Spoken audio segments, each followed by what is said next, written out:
500 വർഷങ്ങൾക്ക് ശേഷം മനുഷ്യർ ഉപയോഗിക്കാൻ പോകുന്ന വസ്തുക്കളെക്കുറിച്ച് ഇപ്പോൾ തന്നെ ഒരു വ്യക്തി പറയുകയാണെങ്കിൽ ഒന്നുകിൽ ആ ഒരു വ്യക്തിക്ക് എന്തെങ്കിലും തരത്തിലുള്ള ദിവ്യജ്ഞാനം ലഭിക്കുന്നുണ്ട്, അല്ലെങ്കിൽ അയാൾ ഒരു അമാനുഷികനായിരിക്കണം, അല്ലെങ്കിൽ അദ്ദേഹം ടൈം ട്രാവലർ ആയിരിക്കണം, ഫ്യൂച്ചറിൽ ചെന്ന് നേരെ തിരിച്ചു വന്ന ഒരാളായിരിക്കണം, അതല്ലെങ്കിൽ അയാൾ ഒരു ഏലിയൻ ആയിരിക്കണം. ഇതൊന്നുമല്ല എങ്കിൽ അയാൾ ലിയനാർഡോ ഡാവിഞ്ചി ആയിരിക്കണം.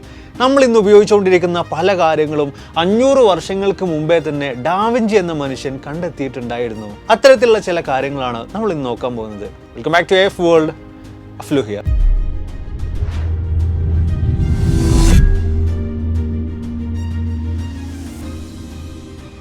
1452 ഇറ്റലിയിലാണ് ലിയനാർഡോ ഡാവിഞ്ചി എന്ന വ്യക്തി ജനിക്കുന്നത്.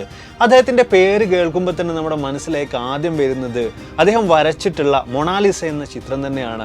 അതുപോലെ തന്നെ വളരെയധികം പ്രശസ്തമായ അദ്ദേഹത്തിൻ്റെ മറ്റൊരു ചിത്രമാണ് ലാസ്റ്റ് സപ്പർ. ഈ രണ്ട് ചിത്രങ്ങളും ജസ്റ്റ് നമ്മളൊന്ന് നോക്കിക്കഴിഞ്ഞാൽ തന്നെ ഒരുപാടധികം കാര്യങ്ങൾ, ഒരുപാട് മൈന്യൂട്ട് ഡീറ്റെയിൽസ് ഈ ഒരു ചിത്രങ്ങൾക്കുള്ളിൽ അദ്ദേഹം ഒളിപ്പിച്ചു വെച്ചതായിട്ട് തീർച്ചയായിട്ടും നമുക്ക് കണ്ടെത്താൻ സാധിക്കുന്നുണ്ട്. അവയെക്കുറിച്ചെല്ലാം നമ്മൾ മുമ്പ് പരാമർശിക്കുകയും ചെയ്തിട്ടുണ്ടായിരുന്നു. ഇതുപോലെ തന്നെ താൻ ചെയ്യുന്ന കാര്യങ്ങളിലെല്ലാം പലതരത്തിലുള്ള വ്യത്യസ്തതകൾ കൊണ്ടുവരാൻ ഡാവിഞ്ചി എന്ന മനുഷ്യൻ സ്ഥിരമായിട്ട് തന്നെ ശ്രദ്ധിക്കാറുണ്ടായിരുന്നു. ബാക്കിയുള്ളവരെല്ലാം പ്രസന്റിൽ ജീവിക്കുമ്പോൾ അതിനെല്ലാം അപ്പുറത്തേക്ക് ഫ്യൂച്ചറിനെ കുറിച്ചുള്ള പല ചിന്തകളും അദ്ദേഹത്തിൻ്റെ മനസ്സിലുണ്ടായിരുന്നു. അതിനാലൊക്കെ തന്നെ ആയിരിക്കണം നമ്മൾ ഇന്ന് ഉപയോഗിക്കുന്ന തരത്തിലുള്ള പല കാര്യങ്ങളും അന്നേ തന്നെ അദ്ദേഹം ഡിസൈൻ ചെയ്ത് വെച്ചിട്ടുണ്ടായിരുന്നത്. ആ ഒരു കൂട്ടത്തിൽ ഒന്നാമതായിട്ട് വരുന്നത് പാരച്യൂട്ടാണ്. 1800-കളിലെല്ലാമാണ് നമ്മളിന്ന് ഉപയോഗിച്ചുകൊണ്ടിരിക്കുന്ന തരത്തിലുള്ള ആർക്ക് ഷേപ്പിൽ അല്ലെങ്കിൽ റൗണ്ട് ഷേപ്പിലുള്ള പാരച്യൂട്ടുകളെല്ലാം മനുഷ്യൻ കണ്ടെത്താനും അത് ഉപയോഗിക്കാനൊക്കെ തുടങ്ങിയിട്ടുണ്ടായിരുന്നത്.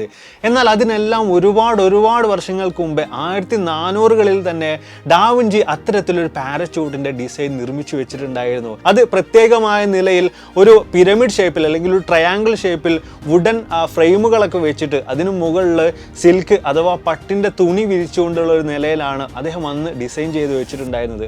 പക്ഷെ അന്നത്തെ കാലത്ത് നമുക്കറിയാം വളരെയധികം ഉയരങ്ങളിൽ ചെന്നുകൊണ്ട് അത് പരിശോധിച്ച് നോക്കാനുള്ള അവസരങ്ങളൊന്നും അദ്ദേഹത്തിന് ഉണ്ടായിരുന്നില്ല. അതിനാലൊക്കെ തന്നെ അദ്ദേഹത്തിന്റെ ഈ ഒരു പാരച്യൂട്ട് ഡിസൈൻ വെറും പേപ്പറുകളിൽ മാത്രമായിട്ട് ഒതുങ്ങി പോവുകയാണ് ഉണ്ടായത്. ഈ അടുത്ത കാലങ്ങളായിട്ട് അദ്ദേഹത്തിന്റെ ഈ ഒരു പാരച്യൂട്ട് ഡിസൈൻ കണ്ടെടുത്തപ്പോൾ ഗവേഷകരായിട്ടുള്ള ആളുകൾ അതിനെക്കുറിച്ച് വിശദമായിട്ട് തന്നെ നോക്കിയിട്ടുണ്ടായിരുന്നു. അപ്പോഴും പല ആളുകളുടെയും ഒരു അഭിപ്രായം എന്ന് പറഞ്ഞത് ഒരു കാരണവശാലും ഈ ഒരു പാരച്യൂട്ട് നല്ല രീതിയിൽ വർക്ക് ചെയ്യില്ല. കാരണം ഇത്തരത്തിലുള്ള ഒരു വുഡൻ ഫ്രെയിമൊക്കെ വെച്ചിട്ട് എങ്ങനെയാണ് നമുക്ക് പാരച്യൂട്ടായിട്ട് അത് യൂസ് ചെയ്യാൻ പറ്റുന്നത്, അതുപോലെ തന്നെ ഈ ഒരു സിൽക്കിന്റെ തുണി വെച്ചുകൊണ്ട് എങ്ങനെയാണ് നല്ല രീതിയിൽ നമുക്ക് ഉപയോഗിക്കാൻ പറ്റുന്നത് എന്ന നിലയിലുള്ള ചോദ്യങ്ങളൊക്കെ തന്നെയായിരുന്നു. പക്ഷേ എല്ലാത്തിനെയും വകവെച്ചുകൊണ്ട് അഡ്രിൻ നിക്കോളാസ് എന്ന പേരുള്ള ഒരു വ്യക്തി ഇത്തരത്തിൽ ഡാവിഞ്ചിയുടെ ഡിസൈനിലുള്ള അതേ രീതിയിൽ തന്നെ അതിൻ്റെ ഒരു വർക്കിംഗ് മോഡൽ ഉണ്ടാക്കിയെടുക്കുകയും തൻ്റെ ജീവൻ പോലും പണയം വെച്ചുകൊണ്ട് ആ ഒരു പാരച്യൂട്ട് ഉപയോഗിച്ചുകൊണ്ട് നേരെ ചാടാനും തയ്യാറാവുകയാണ്. തീർച്ചയായിട്ടും അദ്ദേഹം അതിൽ വിജയിക്കുകയാണ്.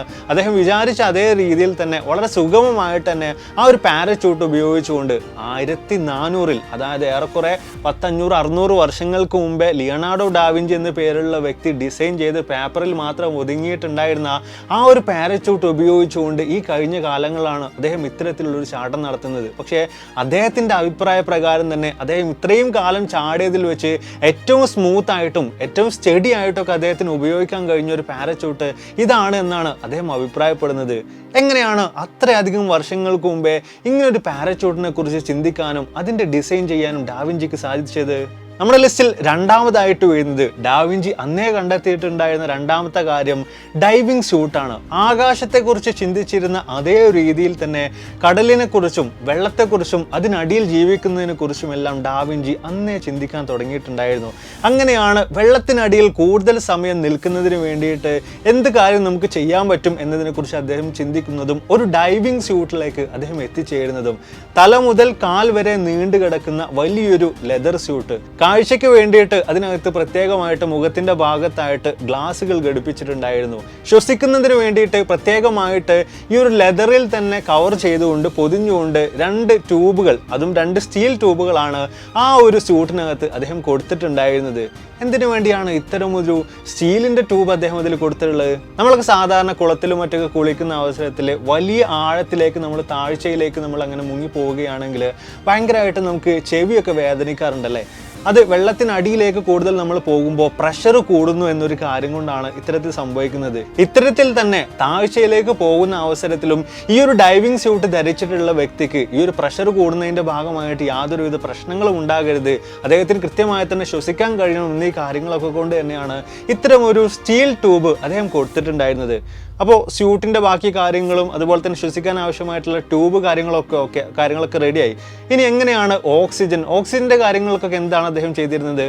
അതിനുവേണ്ടി പ്രത്യേകമായിട്ട് ഒരു മണിയുടെ രൂപത്തിൽ ഒരു ബോക്സ്, വെള്ളത്തിൽ പൊങ്ങിക്കിടക്കുന്ന രീതിയിലുള്ള ഒരു ബോക്സ് ആണ് അദ്ദേഹം ഉപയോഗിച്ചിട്ടുണ്ടായിരുന്നത്, അദ്ദേഹം ഡിസൈൻ ചെയ്ത് വെച്ചിട്ടുണ്ടായിരുന്നത്. അതിനുശേഷം ഈ ഒരു ട്യൂബ് ജലത്തിൻ്റെ ഉപരിതലത്തിലുള്ള ഈ ഒരു ബോക്സിലേക്ക് അല്ലെങ്കിൽ ഈ ഒരു മണിയുടെ രൂപത്തിലുള്ള ആ ഒരു പെട്ടിയിലേക്ക് ഘടിപ്പിക്കുമായിരുന്നു. അതോടുകൂടി തന്നെ വളരെ സിമ്പിളായിട്ട് വെള്ളത്തിനടിയിൽ നിൽക്കുന്ന ആൾക്ക് ശ്വസിക്കാൻ കഴിയുന്ന ഒരു അവസ്ഥയിലേക്കായിട്ട് മൊത്തത്തിൽ ആ ഒരു സ്യൂട്ട് മാറി വരുന്നതായിരിക്കും. നമ്മളിന്ന് ഉപയോഗിച്ചുകൊണ്ടിരിക്കുന്ന ഈ ഒരു ഡൈവിംഗ് സ്യൂട്ടുകളുടെ പോലെ ഒരു ഓക്സിജൻ സിലിണ്ടറും അതേപോലെ തന്നെ ഒരു ഓക്സിജൻ മാസ്കും ഇല്ല എന്നുള്ളൂ. ബാക്കി കാര്യങ്ങൾ കൊണ്ടൊക്കെ ഏറെക്കുറെ സെയിം ആണ് കാര്യങ്ങളെല്ലാം. അതിനാലൊക്കെ തന്നെ 2006 ഇറ്റലിയിലുള്ള ഏതാനും ഗവേഷകരായിട്ടുള്ള ആളുകൾ ഇത്തരത്തിൽ തന്നെ ഡാവിഞ്ചിയുടെ ഡിസൈനിലുള്ള അതേ രീതിയിൽ തന്നെ ഒരു ഡൈവിംഗ് സ്യൂട്ട് നിർമ്മിച്ചതിന് ശേഷം അതിനെ ഒന്ന് പരീക്ഷിച്ച് നോക്കിയിട്ടുണ്ടായിരുന്നു. അവിടെ അവർക്ക് വലിയ തരത്തിലുള്ള വിജയം തന്നെയാണ് കൈവരിക്കാൻ സാധിച്ചത്. ഇന്നും ഇത്തരത്തിലുള്ള സ്യൂട്ടൊക്കെ ഉപയോഗിക്കാൻ സാധിക്കും എന്നതാണ് അവിടെ തെളിയിക്കുന്നത്.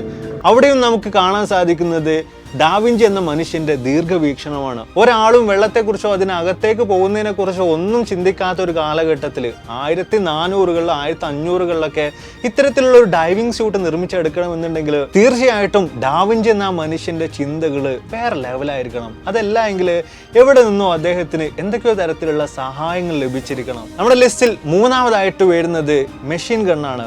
ആ ഒരു കാലഘട്ടത്തെക്കുറിച്ച് നമ്മൾ നോക്കുമ്പോൾ 1400-കളുടെ അവസാനം 500-കളുടെ തുടക്കം എന്നൊക്കെ പറയുമ്പോൾ ആ ഒരു കാലഘട്ടത്തിൽ പലതരത്തിലുള്ള യുദ്ധങ്ങൾ നടന്നിട്ടുണ്ടായിരുന്നു. ആ യുദ്ധങ്ങളിൽ തന്നെ ആളുകൾ വാളുകളിൽ നിന്നും കത്തികളിൽ നിന്നുമെല്ലാം പതിയെ തോക്കുകളിലേക്ക് മാറിക്കൊണ്ടിരിക്കുന്ന ഒരു കാലഘട്ടം കൂടിയായിരുന്നു.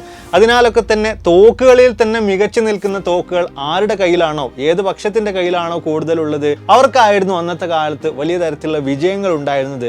അങ്ങനെയുള്ളൊരു കാലഘട്ടത്തിലാണ് ഒരു മെഷീൻ ഗണ്ണിനെ കുറിച്ച് ഡാവിഞ്ചി എന്ന മനുഷ്യൻ ചിന്തിക്കുന്നത്. 33 തോക്കുകൾ നിരത്തി വെച്ചുകൊണ്ട് അദ്ദേഹം അത്തരത്തിലൊരു ഡിസൈൻ, ഒരു മെഷീൻ ഗണ്ണിൻ്റെ ഡിസൈനും അദ്ദേഹം തയ്യാറാക്കിയിട്ടുണ്ടായിരുന്നു. 3 റോകളിലായിട്ട് 3 നിരകളിലായിട്ടായിരുന്നു അദ്ദേഹം ഈ ഒരു തോക്കുകളെ ക്രമീകരിച്ച് വെച്ചിട്ടുണ്ടായിരുന്നത്. അതിൽ തന്നെ ആദ്യത്തെ നിരയിലുള്ള തോക്കുകൾ കൊണ്ട് വെടിയുതിർത്തതിന് ശേഷം അത് നേരെ തിരിഞ്ഞ് രണ്ടാമത്തെ നിരയിലേക്ക് പോവുകയും അവിടെ വെച്ചുകൊണ്ട് അത് പതിയെ തണുക്കാൻ ആരംഭിക്കുകയും ചെയ്യും. ഇതേ ഒരു അവസരത്തിൽ തന്നെ മൂന്നാമത്തെ നിരയിലുള്ള തോക്കുകൾ നമുക്ക് വെടിമരുന്നും അതേപോലെ തന്നെ ഉണ്ടകളും എല്ലാം നിറക്കാനുള്ള അവസരമാണ്. പിന്നീട് അത് നേരെ തിരിച്ചു വെച്ചുകൊണ്ട് ഒന്നാമത്തെ നിരയിലേക്ക് വെച്ചുകൊണ്ട് വളരെ സിമ്പിളായിട്ട് തന്നെ വീണ്ടും വെടി ഉതിർക്കാൻ സാധിക്കും.